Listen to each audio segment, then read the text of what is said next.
ये है कि हम लोग हिंदी दिवस की पूर्व संध्या पर हिंदी के सामने जो चुनौतियां हैं उन पर चर्चा करें। निश्चित रूप से चुनौतियां काफ़ी हैं और नई पीढ़ी के साथ कुछ चुनौतियां नए तरीके से, नए ढंग से उभर रही हैं।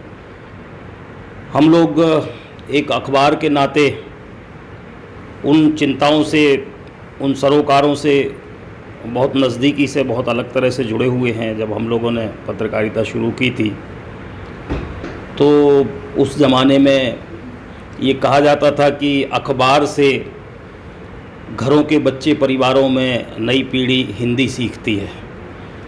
और अखबार भी ये दायित्व वहन करते थे कि हमें भाषा के संस्कारों का प्रसार करना है, ध्यान रखना है, उनका संरक्षण करना है। और इसलिए अखबारों में शब्दों की शुद्धता पर बड़ा ध्यान दिया जाता था, व्याकरण और भाषा के प्रति बड़े सचेत हुआ करते थे। हाल के वर्षों में ये स्थिति बहुत बदल गई है, उलट गई है। और अब जो हम लोग नई पीढ़ी से रूबरू होते हैं, हमारे साथ प्रोफेसर डॉक्टर संजय द्विवेदी जी हैं। वो भारतीय जनसंचार संस्थान का भी अनुभव लेकर आए हैं और यहाँ हम लोग विश्वविद्यालय में भी जो अनुभव करते हैं कि नई पीढ़ी हिंदी के संस्कारों से किस तरह कट गई है। अभी होता ये है कि अगर हम हिंदी में 26 बोलते हैं तो बच्चे पूछते हैं इसको अंग्रेजी में बताइए। जब 26 कहते हैं तब वो समझ पाते हैं। मुझे लगता है कि जब यही पीढ़ी बड़ी होगी तो क्या होगा। अभी तो इनके घरों में, परिवारों में हिंदी का संस्कार है। अभी मैं एक अनुभव से अपनी बात रखूँगा कि अंग्रेजी की कक्षा में मैं पढ़ा रहा हूँ और मैं उनसे कहता हूँ कि मैं अगर हिंदी में बोलूँगा तो तुम समझोगे, तो कहते समझ लेंगे। वो अंग्रेजी पढ़ रहे हैं लेकिन हिंदी में बोलेंगे, हिंदी में समाचार लिखने को देंगे तो वो समझ लेते हैं, क्योंकि वो स्कूल में अंग्रेजी पढ़े हैं पर घर में उनके हिंदी है। लेकिन जब ये पीढ़ी बड़ी होगी जो 26 भी नहीं समझ रही हिंदी में, तो फिर उस घर से हिंदी की स्थिति, हिंदी की जगह कितनी रहेगी, ये कई बार मन में विचार आता है। लेकिन एक मुझे याद आता है जब मैं पंजाब में था तो पंजाबी यूनिवर्सिटी में, गुरु नानक यूनिवर्सिटी वगैरह में हिंदी का बड़ा क्रेज़ था बच्चों में। पंजाबी के बाद वो पढ़ना चाहते हैं तो हिंदी पढ़ना चाहते थे, जानना चाहते थे, क्योंकि अंग्रेज़ी तो उनके घरों में थोड़ी बहुत थी, बहुत से लोग अब्रॉड हैं, लेकिन हिंदी का उनको बड़ा चार्म था। मुझे लगता है कि ये सब जो वातावरण बन रहा है G20 का, जैसा मैंने जिक्र किया, तो वो जो आकर्षण पैदा होगा वो हिंदी के प्रति रुझान की शायद एक लहर पैदा करेगा और हिंदी के प्रति एक आकर्षण युवा पीढ़ी में और उसकी महत्ता स्थापित होगी। तो कई बार हमें लगता है कि बहुत सी चीज़ें ऊपर से आती हैं, तो ऊपर वाला करता है, नीचे वो उसका अनुसरण, अनुवरण और अनुकरण बहुत तेज़ी से होता है। तो ये एक अच्छा संकेत है कि हम ऊपर से भी उसका संचालन कर रहे हैं, उत्प्रेरणा ऊपर से आ रही है। हिंदी के लिए अच्छा संकेत है। और सारे लोगों ने, पूरी दुनिया ने हिंदी में जो सुना, तो मुझे तो लगता है कि इससे हम वैश्विक रूप से हिंदी को प्रतिष्ठित करने में एक बड़ा माइलस्टोन है ये। अभी हमारे ये अटल जी जो है, हमारे साथी, इन्होंने कल जब बात हो रही थी कि हिंदी पर अपन चर्चा करें, और इस अखबार में, हमारे इस संस्थान में, इस बौद्धिक परिवार में पहले इस तरह के संवाद आयोजित किए जाते रहे हैं। वो श्रृंखला बीच में टूट गई थी। हम लोग आपस में ही चर्चा करते हैं और उस चर्चा को कोशिश करते हैं कि उसमें जो भी शामिल हो रहा है उसका स्वागत है, उस चर्चा को हम पाठकों, दर्शकों और उन तक एक व्यापक रूप से ले जा सकें। तो फिर ये विचार आया कि हिंदी दिवस से इसकी फिर शुरुआत की जाए, इस संवाद की। तो आप सबको यहाँ आने का कष्ट दिया, आमंत्रित किया। हमारे वरिष्ठ आदरणीय भाई साहब इसके प्रेरणा स्रोत हैं। तो हमने आग्रह किया था कि वरिष्ठ हमारे संरक्षक हैं ही मौजूद, और जो हिंदी की पताका को समाचार पत्र उद्योग में बड़े मजबूती के साथ जिन्होंने उठाया है। पिछली बार बहुत सी बैठकें की गई थी, मानस भवन में भी और अन्यत्र भी, और ये आग्रह सारे समाचार पत्रों से किया गया था कि वो हिंदी लिखने का अभ्यास बढ़ाएं, हिंदी लिखने का आग्रह बढ़ाएं और अपने अखबार में हिंदी की का प्रयोग करें। हम लोगों ने भी कोशिश की। एक बहुत बड़ा संकट आता है कि भाई नई पीढ़ी हिंदी उतनी जानती नहीं है तो उसको सुधारो। तो ये बड़ी एक्सरसाइज आजकल है कि उन्हें लिखना नहीं आ रहा है, जो समाज से हमारे जो उस वातावरण से जो लोग आ रहे हैं, फिर उसको कैसे हिंदी को सुधारा जाए। लेकिन उसमें हम लोगों ने काफ़ी काम किया है और काफ़ी हद तक वो कोशिश कामयाब होती है और भाई साहब का बराबर आग्रह रहता है। तो हर दिन एक तरह से एक स्मरण होता रहता है कि हिंदी शब्द का उपयोग करना है। हमारे बीच में भाई साहब रमेश जी हैं और आप के बारे में मैं परिचय तो क्या दूँ, आपस में परिचय मुझे लगता है सब लोगों का है परिचय, लेकिन फिर भी हम हमारे समाचार पत्र में आपके लेखन के ज़रिए जो उसका जो फीडबैक आता है, मैं अब सार्वजनिक रूप से ये बात कर रहा हूँ कि जो बात होती है कि भाई नई पीढ़ी को हम हमारी विरासत, हमारी धरोहर, उसके बारे में कैसे बताएं, तो आपके सतत लेखन से वो बात पहुंचती रहती है। ये आपका बड़ा नियमित लेखन है उस मामले में, ये एक बहुत अच्छी बात है।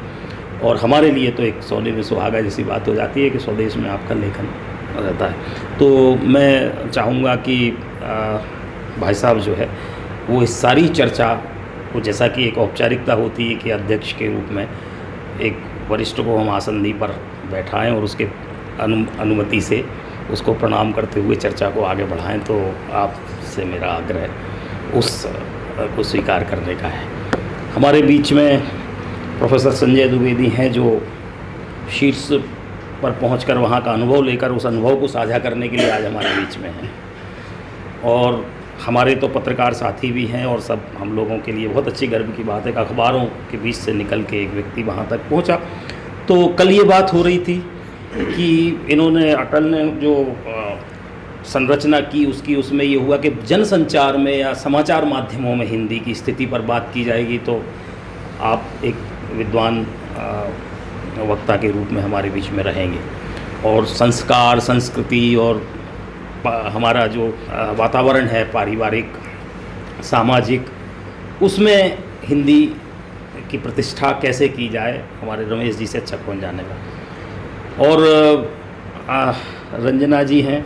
रंजना जी हमारे परिवार का हिस्सा हैं। इस स्वदेश में इनकी 2 साल तक लगातार श्रृंखला चली और हफ्ते में 3 दिन आपने स्वतंत्रता संग्राम सेनानियों पर लिखा और इतनी लंबी श्रृंखलाएं अखबारों में कम चलती हैं। तो वो श्रम इनका और वो लगन कि उस लगन के साथ लिखती रहीं लगातार, तो ये और स्वदेश को एक बड़ा उस बारे में काम करने का अवसर मिल गया। स्वतंत्रता सेनानियों पर कुछ सामग्री पाठकों तक पहुंचाने का लगातार नियमित रूप से, और अमृतकाल में एक ऐसा स्वदेश में वो जुड़ा कि जिससे स्वदेश को प्रतिष्ठा और यश मिला। तो वो हमारी बड़ी धरोहर बन गई है वो श्रृंखला। रंजना जी आजकल रोजगार निर्माण की भी संपादक हैं, पंचायिका की पहले से थी।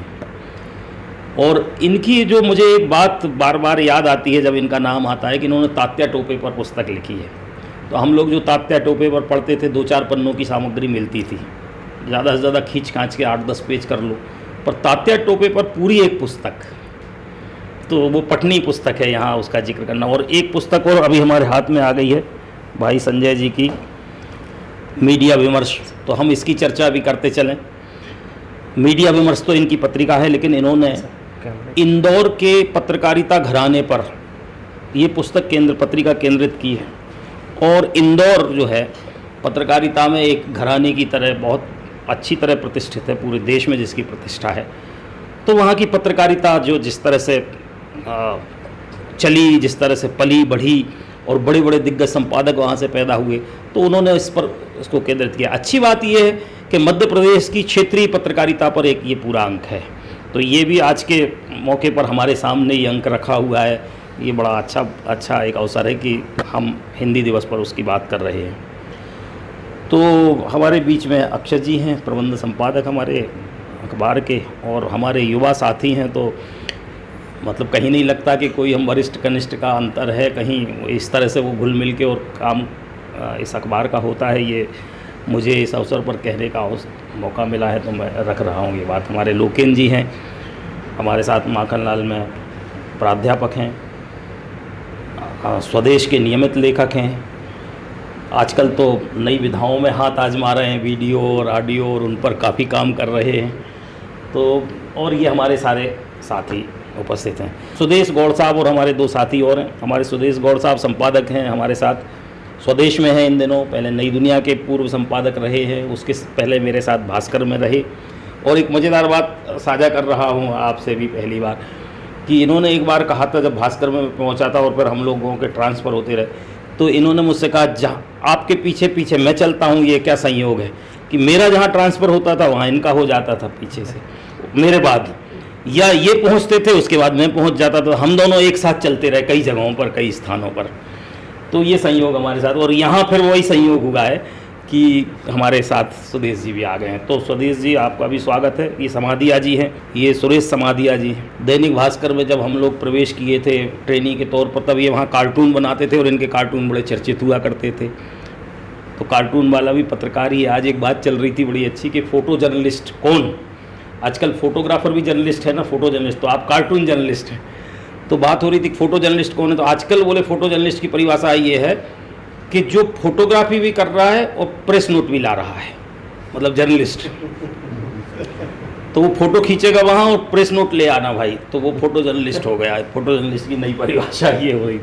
चलिए, तो ये तो बातचीत है केवल सहज वातावरण बनाने के लिए कि हमारे अलग अलग क्षेत्रों के विशेषज्ञ वक्ता हैं हमारे बीच में, तो कुछ मिनट में वो हिंदी के बारे में उनके मन में जो विचार हैं, उद्गार हैं, वो जो सोचते हैं। देखिए, विषय इन्होंने रखा है, हमारे अटल जी ने विषय तय किया कि वैश्विक पटल पर बढ़ती हिंदी के कदम और हिंदी के कदम, और इसीलिए मैंने G20 का जिक्र किया कि वैश्विक पटल पर बढ़ने का एक बहुत बड़ा कदम ये था, जिसमें हिंदी पूरी दुनिया में प्रतिष्ठित हुई एक बार फिर से मजबूती के साथ। तो बढ़ रही है हिंदी दुनिया भर में, लेकिन उसकी चुनौतियाँ भी हैं।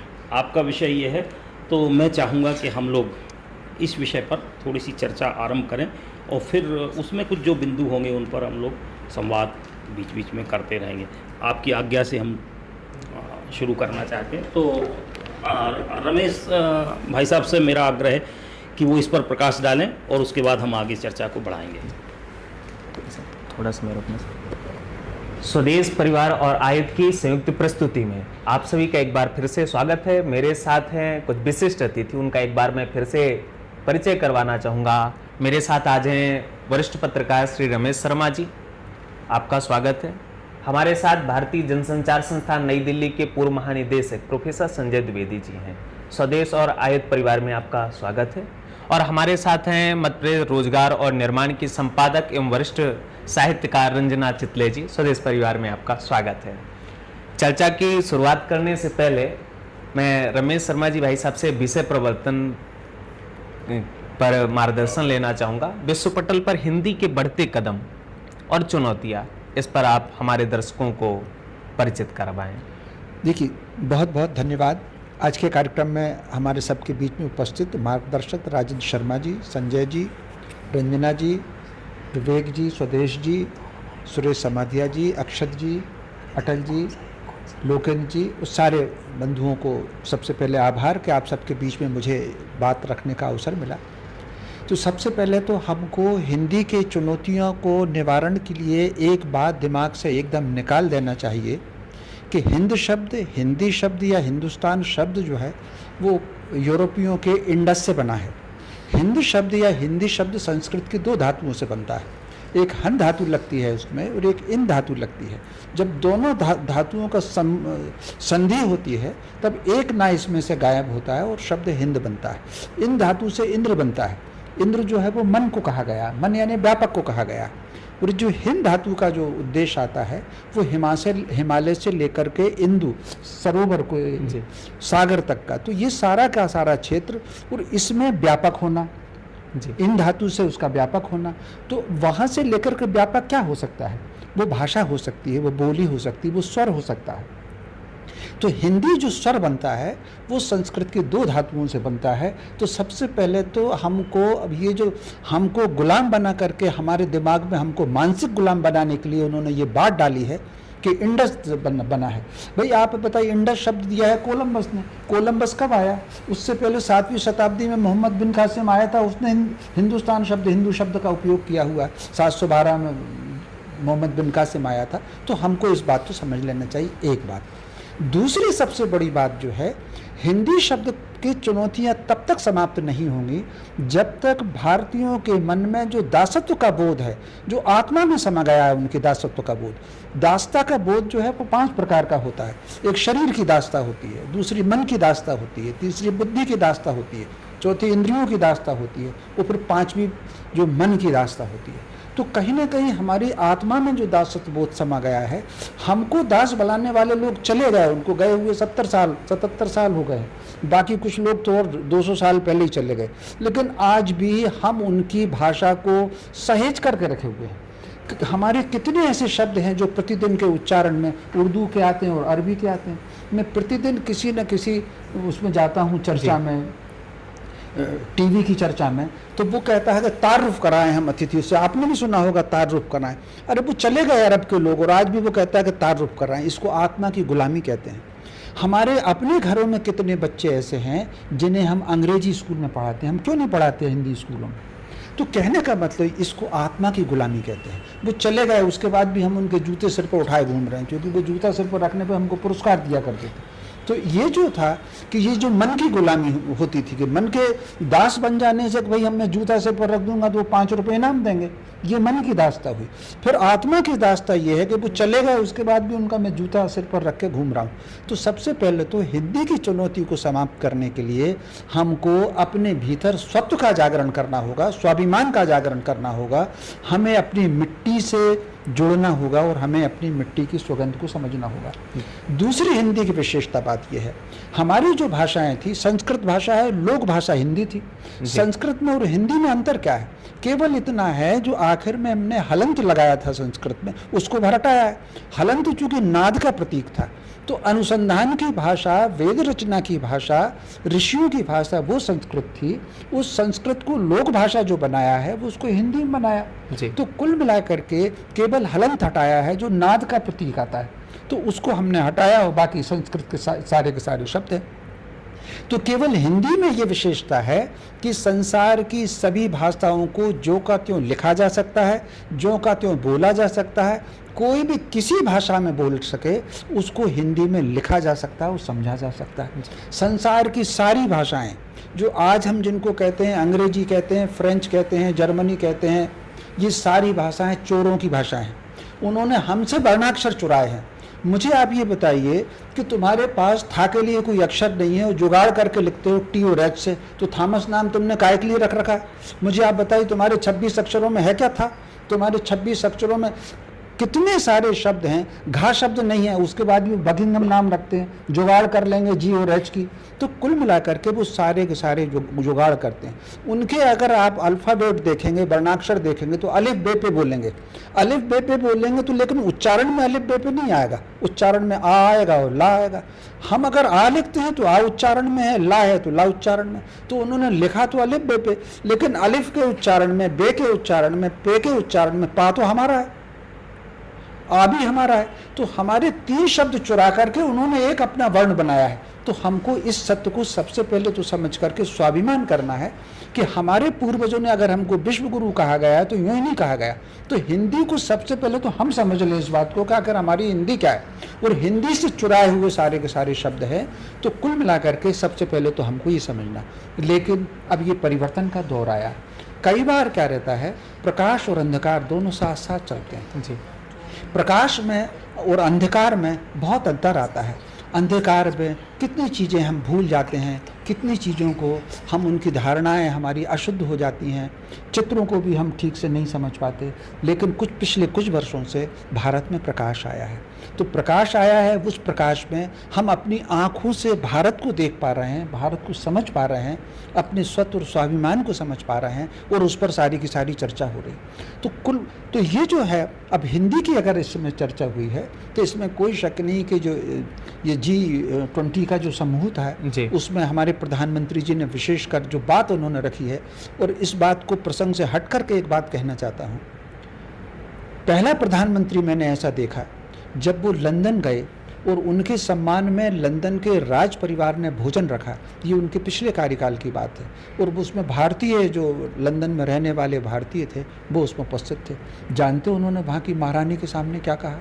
उन्होंने कहा कि आँख में आँख डाल करके बात करिए, अब आप दास नहीं हो। ये जो बात है उनके घर में जाकर के ये कहना, ये बहुत महत्वपूर्ण बात है। इसके अलावा प्रधानमंत्री की दूसरी विशेषता, वो लंदन से, ब्रिटेन से उनकी इस बात पर चर्चा चल रही है कि हम आपस में अगर व्यापार करें तो हम रुपए में करें, डॉलर का उपयोग ना हो।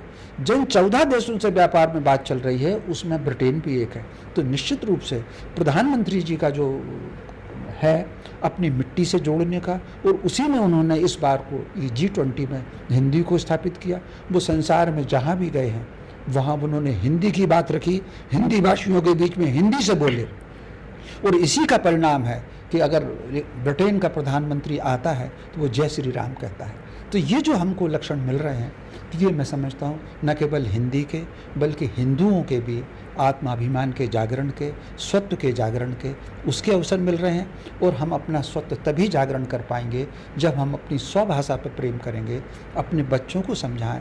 जिस तरीके से हमारा शरीर भीतर से कुछ है, कई बार हम किसी सभा सम्मेलन में जाते हैं तो वैसे वस्त्र पहन लेते हैं, घर आकर के तुम अपनी जो लपेटते हैं वैसे ही करते हैं। ठीक उसी प्रकार बाहर हम अंग्रेजी बोलें, चाहे जैसा बोलें, लेकिन घर में वातावरण जो है वो हिंदी का रखें, और हिंदी के वातावरण से ही सब होगा।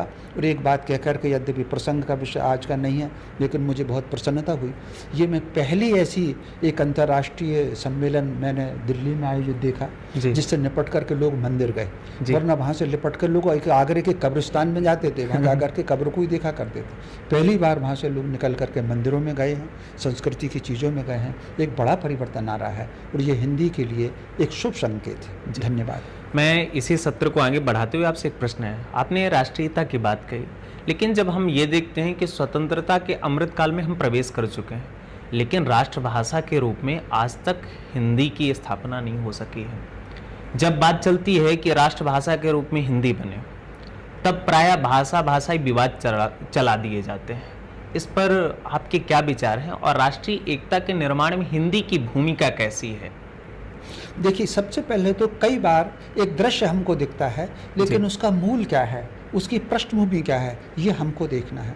जब अंग्रेज यहाँ थे तो बांटो और राज करो, उनका एक वाक्य था कि डिवाइड एंड रूल, बांटो और राज करो। तो बांटो और राज करे में उन्होंने न केवल क्षेत्रों को बांटा, उन्होंने भाषा के आधार पर बांटा, और हमारे बीच में एक वर्ण के आधार पर लोगों को बांटा। एक उदाहरण देकर के मैं हिंदी पर आना चाहता हूँ। भारत के इतिहास में कभी भी यहाँ ऐसा नहीं हुआ कि यहाँ के जो वर्ण हैं उनका आपस में एक दूसरे में कभी संघर्ष हुआ हो, कभी नहीं हुआ। जैसे कि अगर आप पूरे यूरोप में देखें तो रोमनों और कैथोलिक में नरसंहार हुआ है, शिया और सुन्नियों में पाकिस्तान में अभी भी चल रहा है। रोहिंग्या को और अहमदियों को वो मानने को ही तैयार नहीं है कि वो उनके हो सकते हैं, है कि नहीं? परस्पर वहाँ पर संघर्ष चलता बराबर चलता है, बम फूट रहे हैं, लेकिन भारत में कभी ऐसा नहीं हुआ। लेकिन इस षड्यंत्र को स्थापित करने के लिए जो एकाकी अपराध होते हैं, जैसे पत्रकार की भाषा में हम इंडिविजुअल अपराध कहते हैं, उसको वो जाति के नाम पर प्रचारित करते हैं। वो एक सबसे पहली बात तो हमको अपने दिमाग से निकालना पड़ेगा, और सारी के सारी पुस्तकों को फाड़ के फेंकना पड़ेगा जिसमें लिखा है कि हम बंदरों की संतान, हम ऋषियों की संतान है। इसको हमारे मन में रखना पड़ेगा। अगर बंदर से इंसान बनता तो आज भी कोई ना कोई बंदर मनुष्य बन जाता, या सारे के सारे बंदर इंसान बन जाते। लेकिन बंदर अलग है, मनुष्य अलग है। हम ऋषियों की संतान, वो 7 ऋषियों की संतान है। ये बात हमको हमारे दिमाग में बिठा लेनी चाहिए। तो वो जो विभाजन का जो बीज छोड़ के चले गए हैं, और जो आज भी षड्यंत्र विभाजन का चल रहा है, मैं इतने सारे लोग बैठे हुए हैं और सारे के सारे लोग समाचार पत्र से, जगत से संबंधित हैं। जब भी चुनाव आते हैं, ये अखबारों में भी छपेगा और सब में छपेगा कि यहाँ इतने वोट ओबीसी के हैं, इतने वोट दलितों के हैं, इतने वोट हरिजनों के हैं, और यहाँ इतने वोट यादवों के। कभी छपा गया कि यहाँ इतने वोट सियाओं के हैं, और इतने सुन्नियों के हैं, इतने रोमनों के हैं, इतने कैथोलिकों के हैं, इतने रायनों के हैं, इतने पठानों के हैं, इतने सिद्दीकियों के हैं? कभी नहीं छपता। उसमें ये भी है कि अजलफ हैं कौन है, कौन अशरफ हैं, कौन उसमें कहार हैं, कौन मोची हैं, कौन तेली, उनमें भी जातिगत विभाजन है। आप मुझे बताइए, षड्यंत्र की पराकाष्ठा। एक सिनेमा सबने देखा होगा, एक जिसे हम कहते हैं, वो एक नचैये को हम शताब्दी का महानायक कहते हैं। वो नचैया जब निकलता है उस फिल्म में तो 786 का बिल्ला जेब में रखता है, उसमें गोली उसको मारती नहीं है, और शिव जी को जाकर गालियां देता है, और उसके बाद हम उस फिल्म में तालियां बजाते हैं। तो ये जो षड्यंत्र हमारे दिमागों में डाल दिया गया है, हर ब्राह्मण को, पुजारी को ऐसा बताएंगे कि वो चोर 420 से धोखेबाज है और पैसे लेता है, हर ठाकुर को ऐसा दिखाएंगे कि शराब पीता है, लड़कियों का अपहरण करता है, हर वैश्य को ऐसा दिखाएंगे कि बही खाते में हेर फेर करता है। एक फिल्म थी जिसमें छत पे चढ़ के चिल्लाता है ठाकुर आया और सब लोग छुप जाते हैं। तो ये जो षड्यंत्र है समाज को बांटने के, ये जो बांटने का षड्यंत्र है, उसके कारण ही कि जब भी हिंदी की बात होगी वो हिंदी का विरोध करेंगे। अंग्रेजी दूसरों की भाषा है उसके लिए सहमत हो जाएंगे, क्योंकि उनकी आत्मा अभी भी दास बनी हुई है, वो उन्हीं का जूता उठा करके चलना चाहते हैं, तो इसीलिए वो हिंदी का विरोध कुछ लोग करते हैं। जी, चर्चा की इस कड़ी में स्वागत है संजय द्विवेदी सर। आपसे मैं ये जानना चाहूँगा कि अकादमिक जगत से आपका एक गहरा नाता रहा है। आप मीडिया के क्षेत्र में जिस प्रकार से सक्रिय रहे, उसी प्रकार से जब आपने अकादमिक क्षेत्र की कमान संभाली तो कुछ वहाँ नवाचार किए, कुछ आपने परिवर्तन देखे, कुछ पुरानी परंपराएं देखी, और उसके बाद विद्यार्थियों के लिए कुछ आपने ऐसे हितकारी कदम देखे। वर्तमान में जो पत्रकारिता जगत है, वहाँ की भाषा के गिरते स्तर पर आपके क्या विचार हैं? देखिए, भाषा का जो सवाल है, भाषा, कोई भी भाषा अपनी उपयोगिता से बढ़ती है। जब जिस भाषा के पास रोजगार होगा, जिस भाषा के पास शक्ति होगी, हमारे यहाँ अंग्रेजी को ताकत की भाषा बना दिया गया, अधिकार की भाषा बना दिया गया। जब वो ताकत की, अधिकार की, प्रशासन की, उच्च शिक्षा की, मतलब समाज जीवन के जो अग्रणी क्षेत्र हैं, उनकी भाषा अंग्रेजी है, तो आप भारतीय भाषाओं को उसके स्थान पर स्थानापन्न कर नहीं सकते। तो इस नाते हिंदी की थोड़ी उपेक्षा दिखती है, और मीडिया में भी दिखती है। जैसे आप देखेंगे कि आप अंग्रेजी अखबार में विज्ञापन देने जाएंगे तो उसका रेट अलग है, हिंदी अखबार का रेट अलग है। अंग्रेजी का टेलीविज़न कोई नहीं देखता, उसका रेट अलग है, उसकी अहमियत अलग है। एक अंग्रेजी अखबार का प्रतिनिधि किसी अधिकारी से मिलने जाता है, उसको पहले समय मिलता है। हिंदी, बांग्ला और तमिल का आदमी जाएगा, उसको बाद में मौका मिलेगा। ये इस तरह का दृश्य है, ये बात सच है। तो एक दिमाग में जो जिसकी बात कही उन्होंने कि दिमागी जो एक गुलामी है, उससे मुक्त होना पड़ेगा। जो प्रधानमंत्री जी पंच प्राण की बात की, उसमें उन्होंने ये भी बात की, एक प्रण उन्होंने भी दिया कि हर तरह की जो है, जो वैचारिक गुलामी है, उससे मुक्त होना पड़ेगा, और उससे मुक्त होते होते समय लगेगा। जो आपको थोड़ा बहुत परिवर्तन दिख रहा है वो राजनीतिक कारणों से है, क्योंकि देश के ऊपर के जो 3 लोग हैं, प्रधानमंत्री, गृहमंत्री, रक्षा मंत्री, वो हिंदी में बोलते हैं। इस नाते अधिकारियों की अपनी प्रेजेंटेशन हिंदी में बनानी पड़ रही है। आप उसको ये मत समझिए कि वो हृदयगत परिवर्तन है, या वो बिल्कुल उन्होंने मैकाले का कपड़ा उतार दिया है और अचानक वो बहुत हिंदी भक्त या हिंदी प्रेमी हो गए हैं। वो एक राजनीतिक मजबूरी के कारण से आपको थोड़ा परिवर्तन दिखता है, वो स्थायी नहीं है। इस परिवर्तन को स्थायी करने के लिए क्या जतन करना, हमको सोचना पड़ेगा। जहाँ तक हिंदी के प्रयोग की बात है कि उस शिक्षा में आज भी हिंदी उस शिक्षा की भाषा नहीं है जी। और जब उस शिक्षा की भाषा नहीं है, वो रिसर्च की भाषा नहीं है, तो हमें अभी बहुत लंबी यात्रा इस क्षेत्र में करनी है, और ये सिर्फ राजनीतिक संकल्प से ही पूरा हो सकता है। देखिए, जैसे जिन लोगों ने शासन किया उनकी भाषा चलती रही। एक ज़माने में अरबी फ़ारसी चली, अदालतों में आज भी आप देखते होंगे उर्दू का बहुत प्रयोग होता है। पुलिस बहुत सारा अपना रोजनामचा उर्दू में लिखती है। तो अंग्रेज आए तो अंग्रेजी उन्होंने चलाई, अपने स्कूल खोले, अंग्रेजी सिखाई। आज हिंदी भी बड़ी संख्या में लोग सीख रहे हैं और उत्साह से सीख रहे हैं। मैं तो मतलब दक्षिण के राज्यों में जाता हूँ, उत्तर भारत से ज़्यादा अच्छी सूचनाएं। अभी मैं हाल में नारायण जी में माउंट कार्मल में गया, 75 साल पुराना कॉलेज है कृषि मिस्ट्रीज का। मैंने वहाँ हिंदी विद्यार्थियों की संख्या पूछी, 2500 बच्चों ने हिंदी ले रखी है और 600 बच्चों ने कन्नड़ ले रखी है।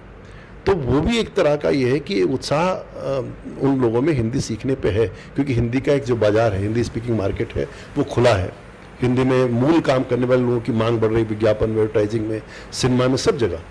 पर वो एक चीज़ है कि ये बाज़ार की ज़रूरत के नाते हिंदी का उपयोग हो रहा है, वो हृदय से उपजी हुई ज़रूरत। तो राजनीतिक कारणों से, प्रशासनिक मजबूरी में या बाजार की दबाव के नाते हिंदी का एक दबाव समूह बना है, वह वास्तविक नहीं है। अगर अवसर मिलेगा तो अंग्रेजी में ही वो अपना काम करना चाहेंगे, मैं ऐसा मानता हूँ। साथ ही एक और सवाल है, सर्वोच्च न्यायालय में भारतीयों को न्याय हिंदी में मिलना चाहिए, ऐसी जनाकांक्षा प्राय देखने को मिलती रहती है, लेकिन अभी तक ऐसी व्यवस्था क्यों नहीं हो पाई कि सर्वोच्च न्यायालय में हिंदी में सुनवाई हो?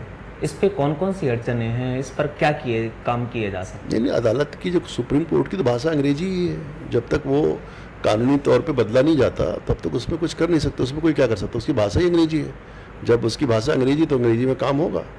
देखिए, राजभाषा बनाया गया हिंदुस्तान में, हिंदी को राजभाषा बनाया गया। राष्ट्रभाषा तो है नहीं। आप अभी राजभाषा का प्रश्न कर रहे थे, राष्ट्रभाषा नहीं है।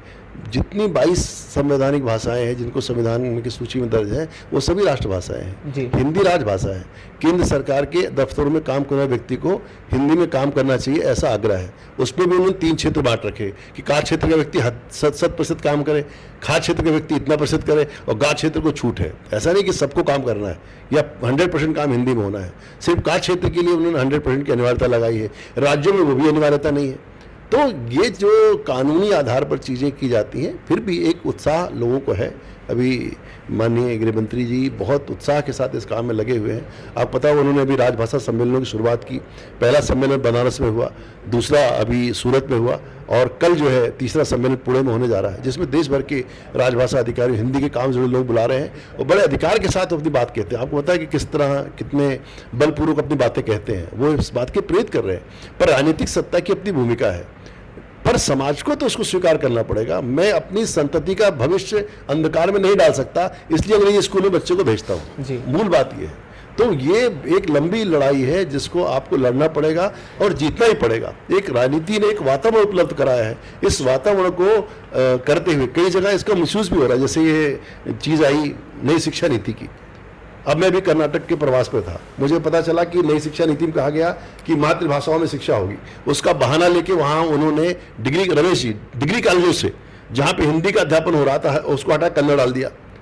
तो वहाँ के जो कन्नड़ भाषी हिंदी अध्यापक हैं वो आंदोलन कर रहे हैं। जी। फिर मैंने केंद्र के अधिकारियों को बातें बताई। तो ऐसा स्टेट्स में भी ये झगड़ा चल रहा है कि जो अंग्रेजी दां जो अफसर हैं वो भाषाओं को लड़ा करके ताकि हिंदी का मार्ग तो कठिन हो जाए और अंग्रेजी का मार्ग सुगम हो जाए। अब आप कन्नड़ जबरिया वो कन्नड़ लाद रहे हैं उस पर, जबकि वो हिंदी पढ़ना चाहता बच्चा। तो इस प्रकार के संघर्ष, आपसी संघर्ष कराए जा रहे हैं ताकि 2 भाषाएं जब लड़ेंगी तो अंग्रेजी का रास्ता अपने आप सुगम होगा। और ये बात सही है कि समाज ने अंतर्मन से अंग्रेजियत को, अंग्रेजी भाषा की शिक्षा को स्वीकार कर लिया है। जो लोग हिंदी पढ़े लिखे हैं वो भी ये चाहते कि हमारे बच्चे कम से कम उस संघर्ष के शिकार न हो जिसके नाते उनकी सफलता के मार्ग में बाधा पड़े। तो ये कहीं ना कहीं एक मानसिक गुलामी की जो बात है वो बहुत गहरी है। तोड़ने में कितना वक्त लगेगा मैं नहीं कह सकता। आपके इसी प्रश्न से जुड़ा हुआ एक और प्रश्न है। आपने कहा कि हिंदी के लिए हमें आत्मबोध को जगाना पड़ेगा, दासत्व की भावना से हटना पड़ेगा। लेकिन जब आप अकादमिक जगत में काम कर रहे थे तो प्राय ये आपके सामने भी आया होगा कि अकादमिक शोधों में पत्रकारिता के अंग्रेजी पर अवलंबन क्यों है? देखिए, क्या मूल जो काम हुआ है, देखिए मीडिया की जो पूरी परंपरा पश्चिम से प्रारंभ होती है। सारी बेसिक किताबें अंग्रेजी में लिखी गई, विदेशों में काम शुरू हुआ। मीडिया की हमारी कोई परंपरा नहीं है। हमारी ये परंपरा संचार संवाद की परंपरा है। इंडियन कम्युनिकेशन ट्रेडिशन तो है, पर भारतीय पत्रकारिता की उस तरह की कोई परंपरा नहीं रही है। विदेशों से हमने इस शास्त्र को ग्रहण किया है, तो किताबें उसमें उपलब्ध हैं, शास्त्र उसमें उपलब्ध है। आप कोई भी संदर्भ देते हैं, अंग्रेजी का संदर्भ देते हैं तो स्वीकार होता है, हिंदी के संदर्भ देते हैं तो आपको पढ़ा लिखा नहीं माना जाता। तो एक मजबूरी भी है कि हिंदुस्तानी जो विद्यार्थी हैं, भारतीय जो विद्यार्थी हैं, वो मजबूरी में कि उनका शोध पत्र गंभीर मान लिया जाए इसलिए विदेश के रेफरेंस देते हैं। ऐसा देना अनिवार्य नहीं है जी, पर वो देते हैं क्योंकि एक फैशन चला हुआ है। अब वो तोड़ते तोड़ते लगेगा। आपका गाइड ही कह रहा है कि नहीं तुम इसमें 4 अंग्रेजी किताबों के नाम डालो, इसमें 4 ई बुक्स के नाम डालो, तो वो एक मजबूरी है। वो बहुत सहजता से या बड़े उत्साह से नहीं कर रहा है, पर कर तो रहा है, वो करता हुआ दिख भी रहा है।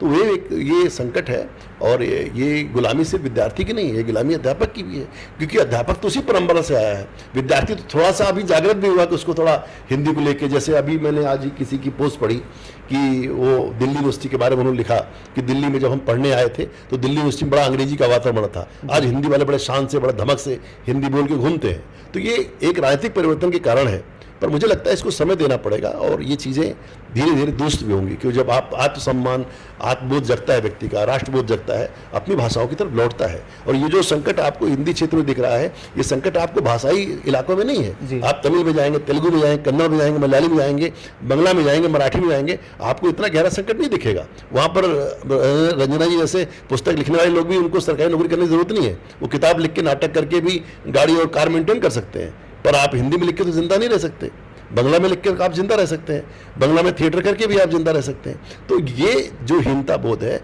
वो हिंदी क्षेत्र में ज़्यादा है। ऐसा हमारी जो छोटी छोटी भाषाएं जिनको आप समझते हैं उनमें इतना दारिद्र्य नहीं है।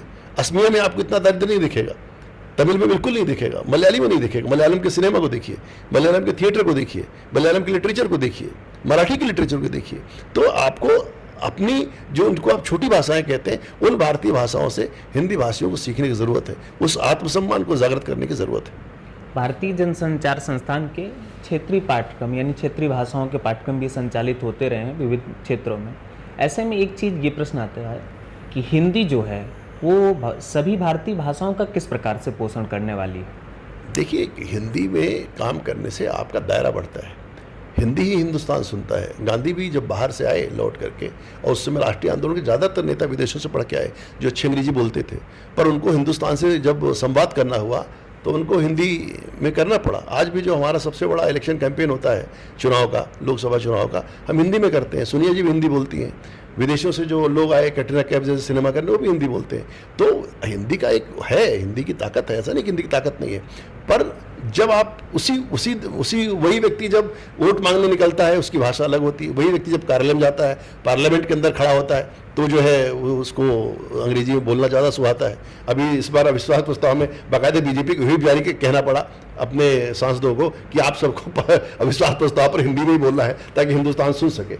ये जो कहना पड़ता है दलों को, आग्रह करना पड़ता है। अब कम से कम ये आग्रह करने लगे, मैं इसको ही परिवर्तन मानता हूँ कि आग्रह किया जा रहा है और लोग उस आग्रह का पालन कर रहे हैं। निर्मला सीतारमण जी ने अपना भाषण हिंदी में किया, ये अपने आप में बदले हुए भारत का दृश्य है। जी, उनको कुछ बोलना हो हिंदी दिवस की इस सवाल नहीं, उनके मन में जो हो रहा। एक आपने भारतीय भाषाओं के लिए किया कि भारतीय भाषाओं पे हमने पाठ्यक्रम प्रारंभ किए। जैसे हमने मराठी में पाठ्यक्रम प्रारंभ किया, हमने मलयाली में पाठ्यक्रम प्रारंभ किया IMC में, पाठ्यक्रम उर्दू में भी हमने प्रारंभ किया, पाठ्यक्रम उड़िया में प्रारंभ किया। मैं आपसे बड़ी जिम्मेदारी से कहना चाहता हूँ, इन पाठ्यक्रमों के प्रति उस भाषा के लोगों की भी कोई रुचि नहीं है। लोग अंग्रेजी में पाठ्यक्रम करना चाहते हैं और या हिंदी में करना चाहते हैं। भारतीय भाषाओं में लोग पाठ्यक्रम नहीं करना चाहते। अपने आप में एक आश्चर्यजनक बात है। और सरकार के जो अधिकारी हैं वो भी हमें उसको प्रमोट नहीं करते, उस चीज़ के लिए रोकते हैं कि आप ऐसा क्यों कर रहे हैं। मैं चाहता था कि दिल्ली में सिर्फ हिंदी का पाठ्यक्रम चलता था, मैं चाहता अन्य केंद्रों में दिल्ली के पाठ्यक्रम चले। तो इस नाम पे अधिकारियों ने मेरा विरोध किया कि भाई पत्रकारिता होती है, वो हिंदी पत्रकारिता और अंग्रेजी पत्रकारिता होती नहीं है। हमने तो नहीं सुना हिंदी मैथ और अंग्रेजी मैथ होता है। आप हिंदी, फिर भी बहुत मैंने आग्रह करके फिर वो 2 स्थानों पर मैं हिंदी का पाठ्यक्रम अमरावती में और जम्मू में प्रारंभ कर पाया। तो एक संकट प्रशासनिक तौर पर भी है कि लोग अड़चने लगाने वाले बहुत हैं, जिससे भाषाओं का प्रचार प्रसार रुकता है।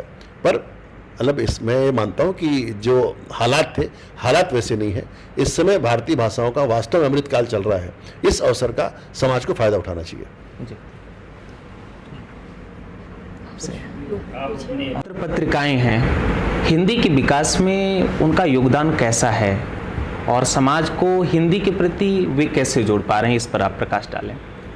मैं एक हिंदी भाषी प्रदेश में कार्य कर रही हूँ और हिंदी भाषी ही पत्रिका और समाचार पत्र का संपादन कर रही हूँ। तो मेरे पास एक अच्छा बड़ा मुझे वो कैनवास मिल गया है। तो इसमें अपन हिंदी में ही काम करते हैं और मेरा तो पूरी कोशिश रहती है कि मैं हिंदी शब्दों का उपयोग करूं। जैसे रोज़गार और निर्माण, तो मूलतः पूर्ण रूप से बच्चों के लिए, उनके निर्माण के लिए, उनके रोज़गार के लिए।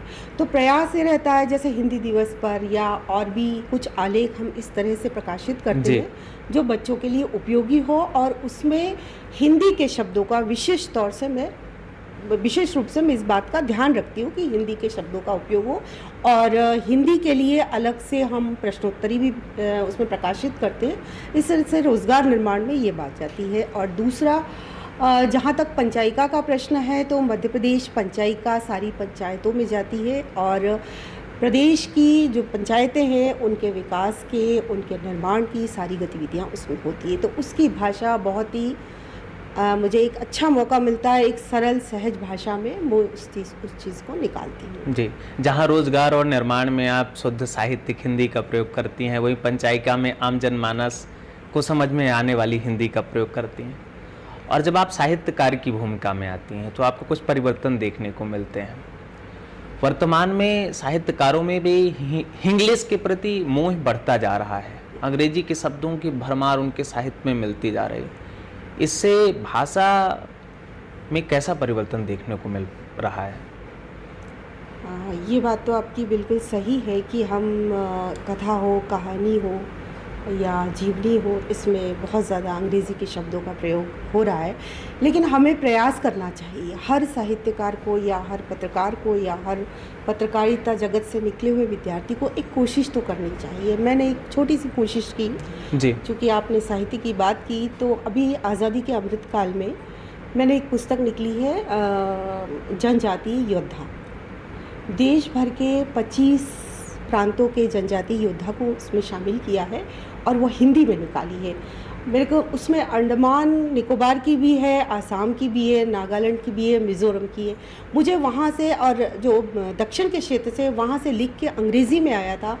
मुझे जो संदर्भ है वो अंग्रेज़ी में प्राप्त हुआ और उसको मैंने प्रयास करके हिंदी में किया और आप विश्वास नहीं करेंगे, उसकी प्रतियां अमेज़ॉन पर या जहाँ पे मैं रिव्यू देखती हूँ तो मांग है और उपलब्ध नहीं है। तो मैं अपने प्रकाशक को, प्रभात प्रकाशन से पुस्तक प्रकाशित हुई, तो मैंने प्रभात जी से आग्रह किया कि प्रभात जी आप बीच बीच में रिव्यू देखिए, अपनी पुस्तक की मांग बहुत ज़्यादा है। तो शायद हिंदी में एक साथ सारे देश भर के लगभग सभी प्रांतों के स्वाधीनता सेनानियों का संदर्भ मिला। तो एक प्रयास अगर हर व्यक्ति करे तो इस तरह के परिणाम मिलते हैं, जो मेरा अपना एक वो है। जी, एक और इसी से जुड़ा हुआ प्रश्न है कि हम साहित्यकारों के साहित्य में जब दृष्टि डालते हैं तो व्याकरणिक अशुद्धता पर्याप्त मात्रा में हमें देखने को मिलती है, ऐसा क्यों? आजकल जो हिंदी, पहले जो साहित्यकार हुआ करते थे द्विवेदी जी या बड़े वैसे, वो शुद्ध हिंदी का पूरा अध्ययन करने के बाद उस जगत में आते थे। तो आजकल के जो साहित्यकार हैं, मैं किसी पर टिप्पणी नहीं करूँगी, वो पूरा हिंदी का संपूर्ण अध्ययन नहीं किया है। भाषा, वर्तनी, शैली, साहित्य, तो कहीं ना कहीं वो कमी रह जाती है। तो भावना तो है, विचार भी है, कल्पनाशीलता भी है, बुनने का वो भी है, हुनर भी है, लेकिन वो व्याकरण कहीं ना कहीं विलोपित हो रहा है। इस पर ध्यान देने की आवश्यकता है। इसका निदान कैसे संभव है? कुछ आपके मन में अगर ऐसे जवाब हों। वाचन, अध्ययन, अच्छा लेखन, यही एक हो सकता है। और अपने साथ बहुत अच्छी बात यह है कि हम एक अच्छे समय में कार्य कर रहे हैं जी। एक तो राजनीतिक रूप से जो महत्वाकांक्षा होनी, किसी भी चीज़ को लागू करने में या अंत उसको ले जाने में, प्रवाहित करने में दो चीज़ें होती है, समाज और राजनीतिक महत्वाकांक्षा। जी। हमारे साथ ये कि राजनीतिक महत्वाकांक्षा हमारे साथ है। माननीय प्रधानमंत्री जी जिस तरह से अभी इसी उसमें बात हुई कि G20 में उन्होंने हिंदी में कहा, हिंदी में भाषण किया, हिंदी में बातचीत हुई, तो कितने प्रदेशों में वो बात हुई। मतलब 77 में अटल जी ने, जब माननीय अटल बिहारी वाजपेयी जी ने भाषण दिया था हिंदी में, और उन्होंने एक ही बात कही थी कि हम वसुधैव कुटुंबकम की कल्पना दी थी, वसुधैव कुटुंबकम का संकल्प लिया था। उस संकल्प को हमने G20 में आकार लेते देखा। जी। ये दोनों चीज़ें हम लोगों ने देखी। तो राजनीतिक महत्वाकांक्षा हम देख रहे हैं। अपन मध्य प्रदेश की बात करें तो यहाँ मेडिकल शिक्षा हिंदी में शुरू हुई। अटल बिहारी वाजपेयी विश्वविद्यालय में तकनीकी शिक्षा को हिंदी में लाया। तो राजनीतिक महत्वाकांक्षा है, अब समाज के अंदर स्वत्व और स्वाभिमान का बोझ जागे, हमारी हिंदी के प्रति जागृत हो और हम उसे आत्मसात करें।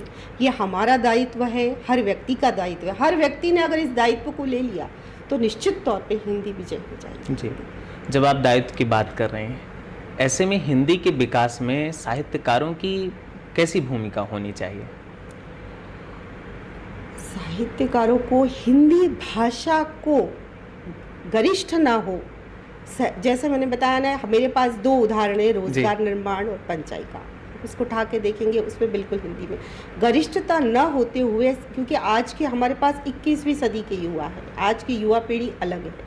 उस युवा पीढ़ी को समझ में आए, त्रुटि रहित होकर उस युवा पीढ़ी के लिए हम लेखन करें, उनके मानसिक स्तर पर विचार करके उनके मन को समझ के वैसा लेखन करें, तो ये गति आगे बढ़ेगी। अदरवाइज अन्यथा ये गरिष्ठ हो जाएगी, जैसा हमारे वेदों के साथ हुआ। जी।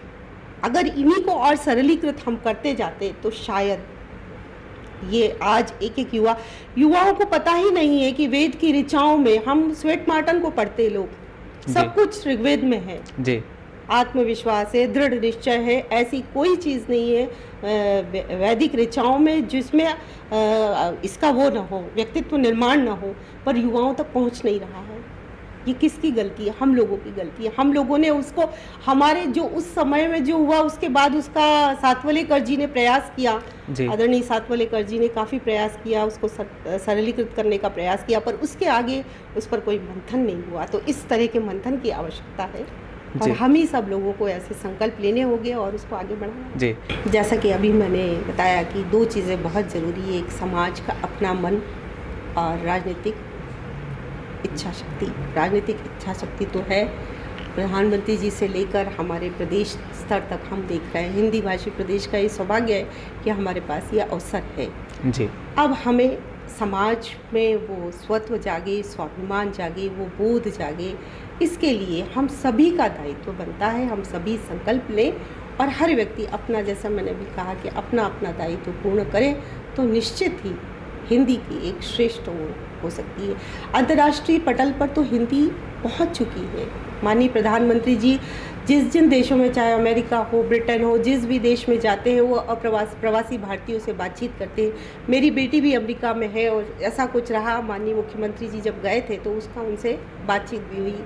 तो इस तरह का लोग, बच्चे इतने उत्साहित हो जाते हैं अमेरिका के, जब माननीय प्रधानमंत्री जी बात करते हैं या पहुंचते हैं तो वो उस समाचार को ढूंढ के सुनते हैं या हमसे मंगवाते हैं। जी, तो ये एक परिवर्तन है देश में तो हो, अंतर्राष्ट्रीय पटल पे अब परिवर्तन देख रहे हैं और वो सारा श्रेय अपने माननीय प्रधानमंत्री जी को जाता है।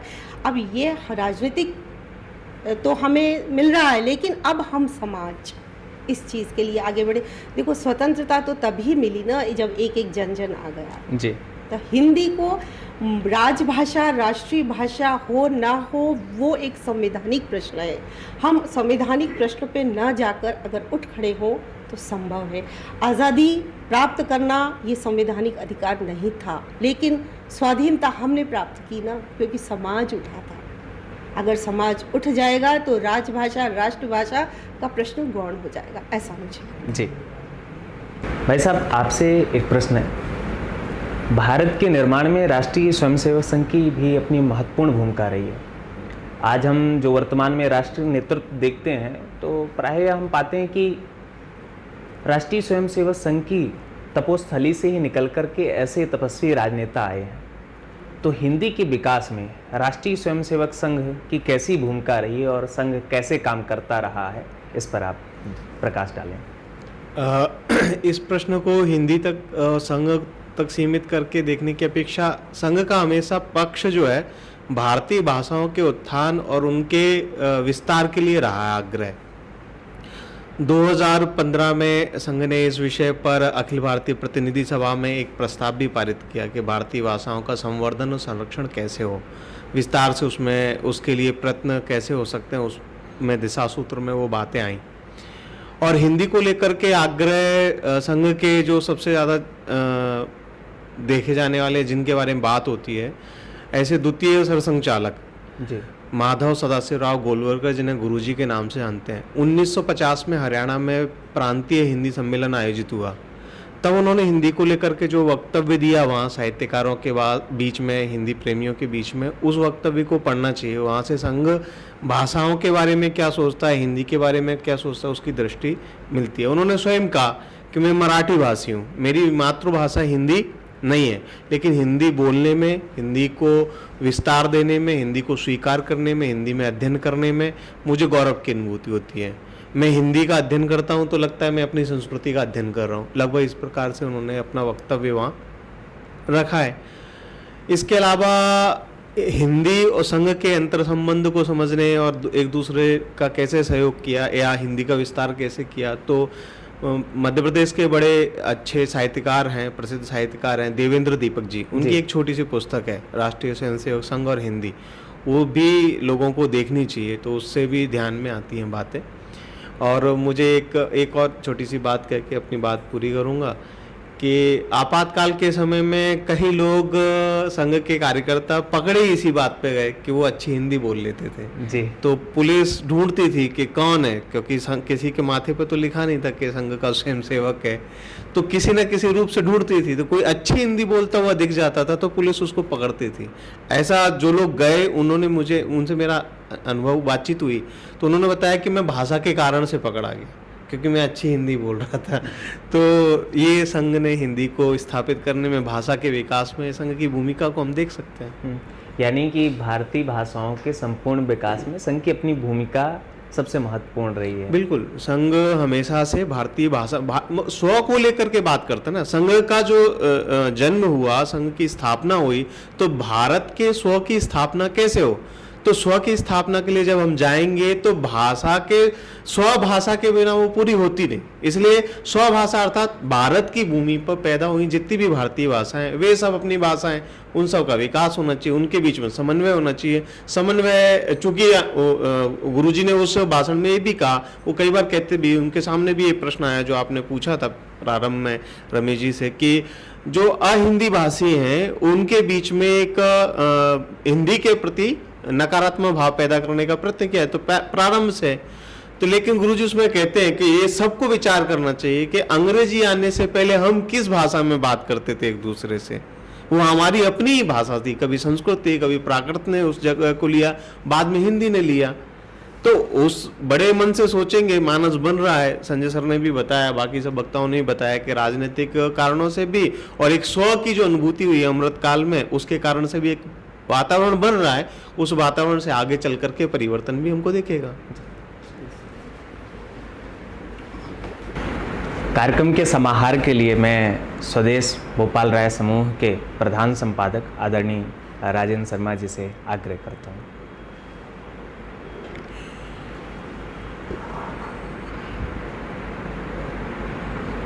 आज वैसे तो हम हिंदी दिवस के संदर्भ में ही चर्चा करने के लिए यहाँ बैठे हैं, और हिंदी दिवस पर हिंदी की चर्चा एक तो औपचारिक रूप से होती है, जिसका स्वरूप सरकारी कार्यक्रमों में हम देखा करते हैं, लेकिन हमें इसके एक आत्मीय स्वरूप के बारे में भी विचार करना चाहिए कि हिंदी को हमें जिस रूप में स्वीकार करना चाहिए वो हम स्वीकार कर पाए हैं या नहीं कर पाए।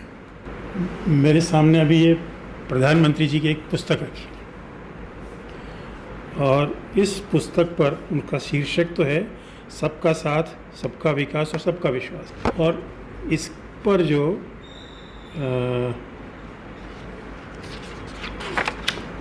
एक पुस्तक पर जो टिप्पणी है, इसमें प्रधानमंत्री जी का उद्धरण है, जो जिससे ये इस पुस्तक पर एक प्रकार से ये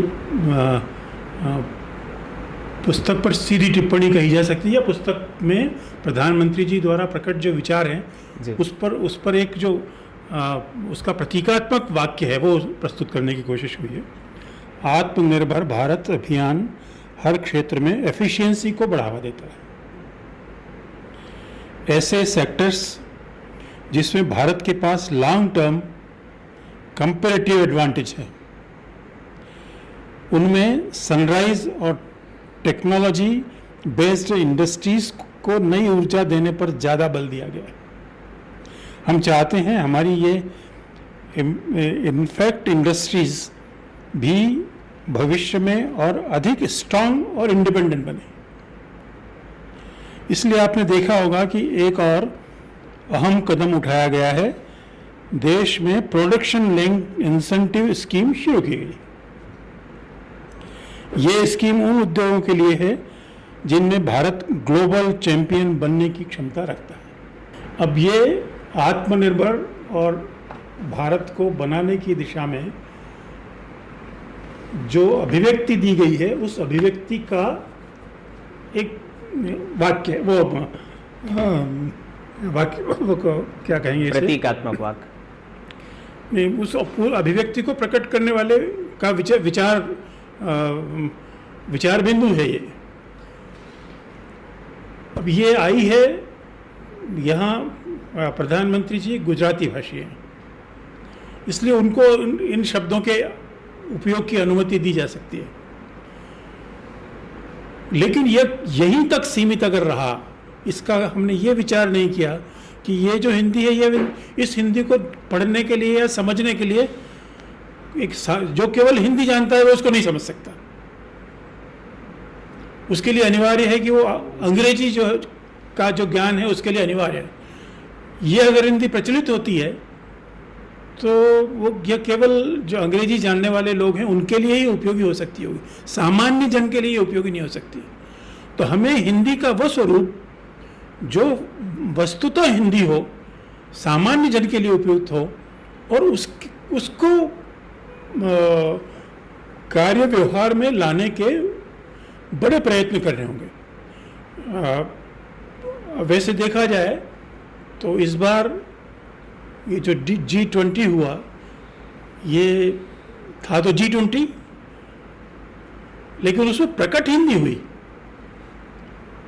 उसका प्रतीक वाक्य जो है G20 है, उस समूह का परिचय G20 है। लेकिन उस कभी कभी इस मार्ग से हमें निकलना पड़ता है, लेकिन पहुंचना हमें जिस मार्ग है उसका स्मरण रखने की आवश्यकता है। यहाँ हिंदी अभी जो उद्योगों के माध्यम से या जो पढ़े लिखे लोग या हमारे उसको कोई वैसा न लें, हमारे आपके जनसंपर्क के जो सेक्रेटरी थे, क्या मनोज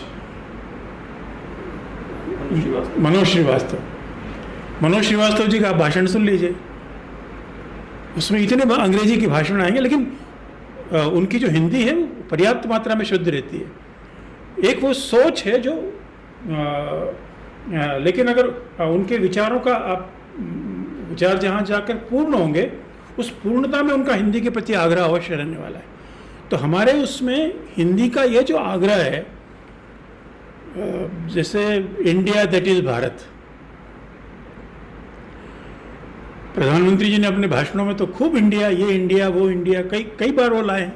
और शायद इंडिया के नाम से जितने उपक्रम मोदी जी ने प्रारंभ किए होंगे शायद किसी ने नहीं किए होंगे, लेकिन अब वही मोदी जी इंडिया को हटाकर इंडिया दैट इज भारत के स्थान पर अब भारत आ रहा है।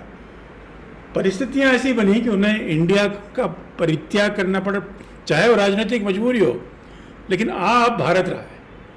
तो हमें भी उस प्रकार की परिस्थितियां निर्माण करनी होंगी कि हम जो हमारा लक्ष्य है, जो हम प्राप्त करना चाहते हैं, हिंदी के लिए जो वांछित भी है और वरेण्य भी है, उसको लाने की आवश्यकता है। इसलिए जब समाचार पत्रों में हिंदी का उपयोग होता है तो यहाँ मुझे लगता है कि समाचार पत्र में भी एक व्यक्ति की जिम्मेवारी होनी चाहिए कि जो भाषा का ये जो सुधार है, आपने कहा कि रेल के लिए लोपथगामिनी का इस्तेमाल तो ठीक नहीं हो सकता, लेकिन करता कौन है? कोई करता है क्या? ये वो करते हैं जिनको हिंदी का उपहास करना है, जिनको हिंदी को लाना नहीं है, वो इस प्रकार के क्लिष्ट शब्दों का या अव्यावहारिक शब्दों का उपयोग करके हमें बताएं। हमने स्कूल को, यूनिवर्सिटी को विश्वविद्यालय के रूप में ऐसे जो प्रचलित शब्द हैं, उन प्रचलित शब्दों को हटाने की आवश्यकता नहीं है, लेकिन जो वहाँ यूनिवर्सिटी की जगह विश्वविद्यालय अगर उस शब्द का प्रयोग होता है तो हमें उसको प्रोत्साहन देने की आवश्यकता है, क्योंकि विश्वविद्यालय के माध्यम से सब लोग उस बात को समझ सकते हैं। तो जहाँ हमारे पास वैकल्पिक समर्थ शब्द है, अब मिनिस्टर के लिए अगर मंत्री है तो मिनिस्टर अच्छा है या मंत्री अच्छा है? मंत्री। प्रधानमंत्री और मुख्यमंत्री के लिए हमारे पास शब्द हैं, तो फिर हम वहाँ चीफ मिनिस्टर और प्राइम मिनिस्टर शब्द का उपयोग क्यों करें? अब मध्य प्रदेश में यदि सीएम राइज और पीएम विद्यालय का नाम क्या है इसका, प्रधानमंत्री के नाम से पीएम श्री, ये अगर शब्दों का प्रयोग होता है तो ये न तो व्यवहारिक है न बुद्धि संगत है। तो ऐसे जब प्रयत्न होते हैं तो उन प्रयत्नों का जिन के लिए संभव हो उन्हें उसका प्रतिकार करने की आवश्यकता है, उनके सामने खड़े होने की आवश्यकता है। हमें अपनी बात जहाँ कहनी चाहिए वहाँ कहने की आवश्यकता है। वो अगर हम कहेंगे विश्व पत्रकारिता के विश्वविद्यालय में अगर पढ़ाया जाता है तो पढ़ाने वाले व्यक्ति को ये इस भाषा की गुलामी का शिकार होने की आवश्यकता नहीं है। पत्रकारिता हिंदी हो या अंग्रेजी हो, अंग्रेजी में आप शुद्ध अंग्रेजी का उपयोग करते हैं, वहाँ हिंदी के शब्दों का इस्तेमाल करते हैं क्या? जब अंग्रेजी पत्रकारिता में आपको हिंदी के शब्दों का उपयोग करने की आवश्यकता नहीं है तो हिंदी पत्रकारिता में उसकी आवश्यकता क्या है? और जहाँ उपलब्ध हैं शब्द उपलब्ध हैं तो यह जो हिंदी की स्थिति बनेगी, यह बनेगी हमारे संकल्प से। जो हिंदी भाषी लोग हैं, उन हिंदी भाषी लोगों के विचारों की दृढ़ता के आधार पर कि मेरे माध्यम से, जैसे अभी राष्ट्रीय स्वयंसेवक संघ का उल्लेख किया, संघ में शुद्ध हिंदी बोलो ये किसी को कहना नहीं पड़ता है। वहाँ का व्यक्ति इस बात का सहज रूप से प्रयत्न करता है कि वो अपने संवाद में, अपनी बातचीत में, अपने लेखन में, अपने प्रकटीकरण में शुद्ध हिंदी का उपयोग करे।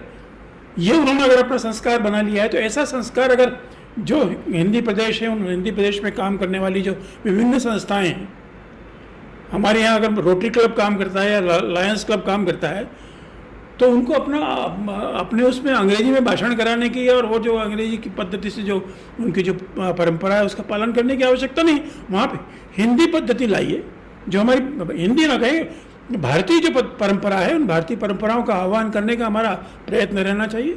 अगर वो होगा तो धीरे धीरे भाषा जो है, भाषा संस्कृति भी लाती है, संस्कार भी लाती है। बच्चों को अगर आप कहेंगे कि जरा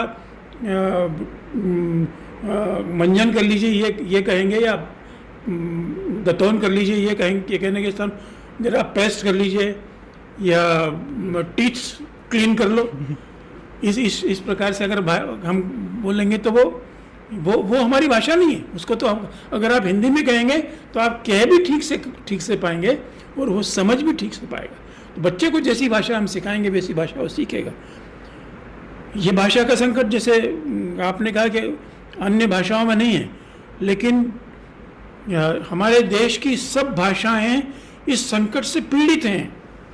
आप चाहे मराठी को ले लीजिए, तो मराठी घरों में संवाद में कितनी अंग्रेजी शब्दों का उपयोग होता है। वो बच्चों के साथ, बच्चे तो मराठी बोलना उन्होंने बंद कर दिया है, वो अंग्रेजी में ही बोलने का प्रयत्न करते हैं, अंग्रेजी संवाद वहाँ होता है।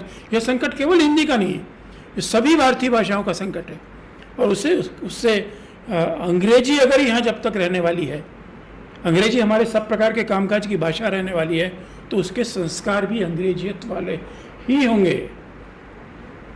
उसमें आप भारतीय संस्कार या जो देशज संस्कृति है, उस संस्कृत का उसका विकास अंग्रेजी के माध्यम से नहीं होता है। तो हिंदी दिवस जो आता है, वो हिंदी दिवस केवल हम दस्तखत करना हिंदी में प्रारंभ कर दें।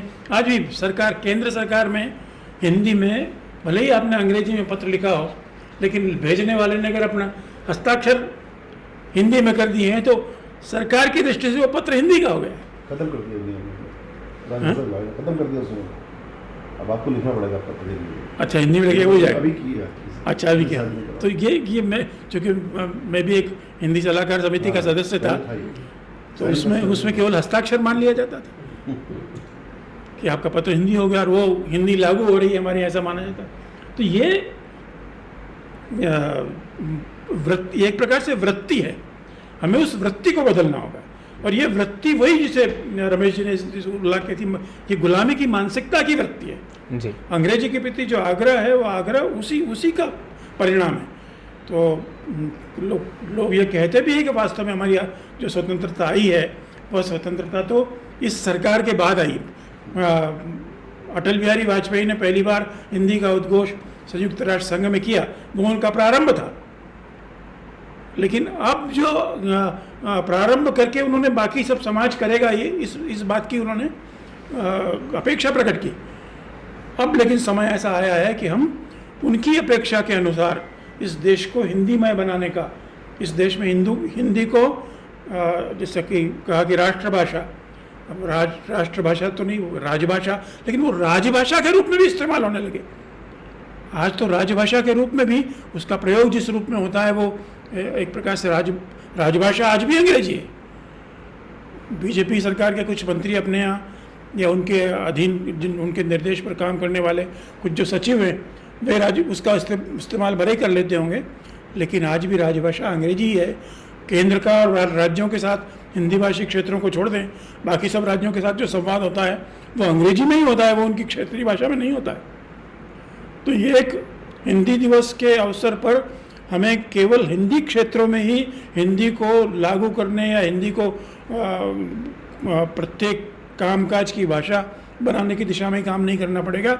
यह एक राष्ट्रीय स्तर पर छेड़े जाने वाला अभियान है जो हिंदी के रूप में हिंदी के लिए करना पड़ेगा।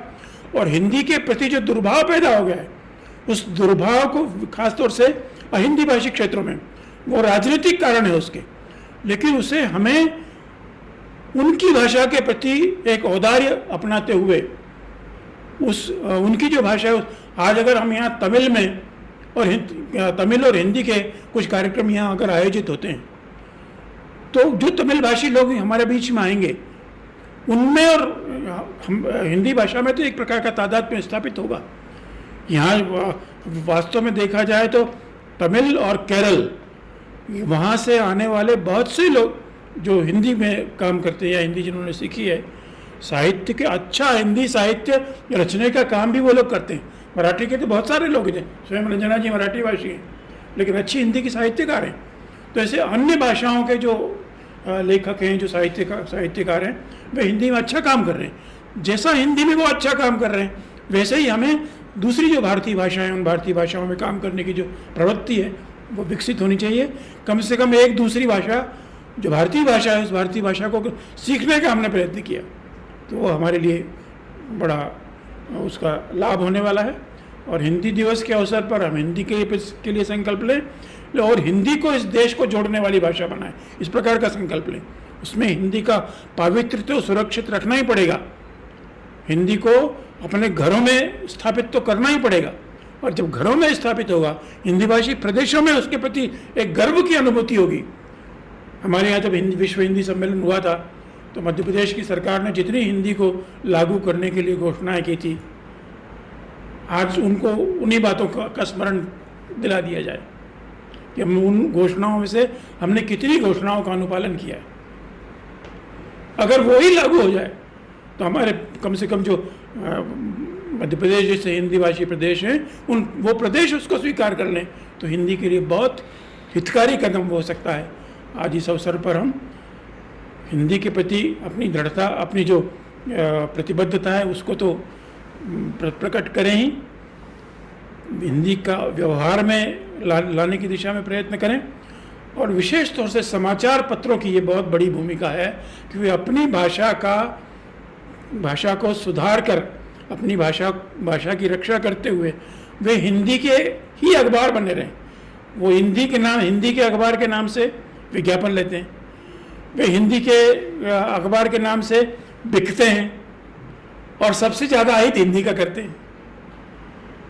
तो उन्हें इस बात को सिखाने की आवश्यकता है कि आप जो कर रहे हो वह हिंदी का खा रहे हो, लेकिन हिंदी को डुबा रहे हो। बात बड़ी कठोर है, लेकिन कठोरता के साथ उनको प्रकट करने की आवश्यकता है। और यह भाव जो पाठक है, पाठक अगर प्रकट करके उनको समझाने का प्रयत्न करेगा, जब उन्हें लगेगा कि हम हिंदी अगर बिगाड़ेंगे तो हमारा प्रवेश हिंदी भाषी घरों में रोका जा सकता है, उस दिन वे ठीक हो जाएंगे। अब लेकिन रोकने का काम वो हिंदी का पाठक कर सकता है, हिंदी समाज कर सकता है, हिंदी भाषी कर सकते हैं। अपने लोग भी जब गलत रास्ते पर जाते हैं तो आखिरकार उनको ठीक करने का प्रयत्न तो घर के ही लोग करते हैं। तो हमारे यहाँ हिंदी, जिनकी रोजी रोटी हिंदी से चलती है, वो अगर हिंदी का हित करने लगते हैं, उसे तो एक प्रकार से हिंदी मातृभाषा है हम सब की, तो एक मातृभाषा के प्रति हम अन्याय कर रहे हैं, उसका अहित कर रहे हैं। और कोई भी व्यक्ति अपनी माँ के साथ किसी प्रकार का उसके साथ अन्याय करे, उसको दुर्गति करने का प्रयत्न करे, ये तो बड़ी कठोर और माने ऐसी बात है कि निंदनीय कही जा सकती है। उससे ज़्यादा बड़ा निंदनीय कुछ नहीं हो सकता। लेकिन वो यह काम कर रहे हैं, इसकी अनुभूति उनको कराने की आवश्यकता है।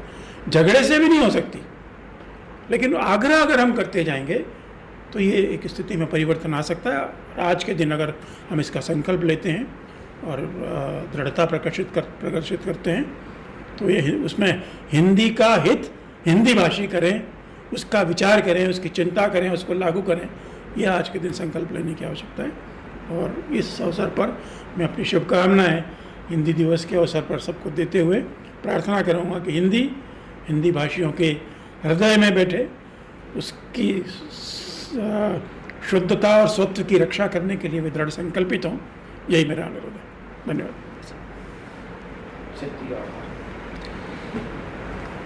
परिचर्चा के आभार के लिए मैं स्वदेश समूह के प्रबंधन संपादक श्री अक्षत शर्मा जी से आग्रह करता हूँ। आज बड़े सुंदर और विचारवान अनुभव हिंदी के विषय में हमको आज जानने को मिले। लगभग सभी बातें जो हिंदी के उत्थान के लिए आवश्यक हैं वो हमारे सभी विद्वान वक्ताओं ने यहाँ पर रखी हैं। सिर्फ 2 उदाहरण देना चाहूँगा। अभी G20 का जिक्र हुआ, तो G20 में अमेरिका का जो दल आया था उसके साथ में जो वहाँ के राजनयिक आई थी, उन्होंने हिंदी भाषा में जिस तरह से अपना उद्बोधन दिया था वो हम सब ने देखा, किस शुद्धता के साथ में वो हिंदी वहाँ पर बोल रही थी। सभी अमेरिका के राजनयिक दल के साथ में थे। तो और सब चैनल वाले उनको बुला कर अपने चैनल पे उनका वक्तव्य भी ले रहे थे कि आप इतनी अच्छी हिंदी बोल लेती हैं। तो ये एक बड़ा सुखद आश्चर्य था कि वो इतनी साफ और अच्छी हिंदी बोल रही थी। दूसरा, दक्षिण की बात हुई, तो दक्षिण में जिस तरह से हिंदी को लेकर वैमनस्यता फैलाई जाती है, पुराना इतिहास भी रहा है वहाँ पर, इसको लेकर काफ़ी राजनीति भी होती रही है। लेकिन वर्तमान परिस्थिति में जिस तरह से हिंदी की स्वीकार्यता वहाँ बढ़ी है, वहाँ पर हिंदी सीखने के लिए अलग अलग कोचिंग इंस्टीट्यूट चलाए जा रहे हैं कि हिंदी सीखिए, क्योंकि अब वो उनके व्यावसायिक हित की भी भाषा बन गई है कि उसके आधार पर वहाँ से बच्चे हिंदी सीखते हैं तो देश भर में वो कहीं पर भी काम करने के लायक हो सकते हैं, उनको वहाँ पर स्वीकार्यता रहती है, सहजता रहती है। तो दक्षिण क्षेत्र में भी जिस तरह से हिंदी की स्वीकार्यता बढ़ी है और वैश्विक स्तर पर जिस तरह से हिंदी की स्वीकार्यता बढ़ी है, ये तमाम उन चुनौतियों के बीच में एक बहुत एक आनंद का विषय भी है और हिंदी के लिए एक बहुत उत्साहजनक वातावरण भी है कि आने वाले समय में विश्व पटल पे जिस तरह से प्रधानमंत्री उसको रखने का प्रयास कर रहे हैं, वो विश्व पटल पे अपना एक प्रमुख स्थान बनाने में कामयाब होगी। ऐसा ये हिंदी दिवस के अवसर पर मैं सबसे हिंदी के प्रति ये अपनी शुभकामना भी व्यक्त करता हूँ और इस आज आयोजन में पधारे सभी विद्वान वक्ताओं को हृदय से आभार भी व्यक्त करता हूँ कि उन्होंने अपना समय निकाल कर आज की इस परिचर्चा को सफल बनाया। और विशेष रूप से आयुध की टीम को भी मैं धन्यवाद देना चाहूँगा, उनका आभार व्यक्त करना चाहूँगा कि स्वदेश के साथ में मिलके स्वदेश लाइव टीवी और आयुध का यह संयुक्त जो आयोजन था उसको उन्होंने सफल बनाने में अपना जो योगदान दिया है उसके लिए उनका विशेष रूप से आभार। आप सभी का पुनः आभार।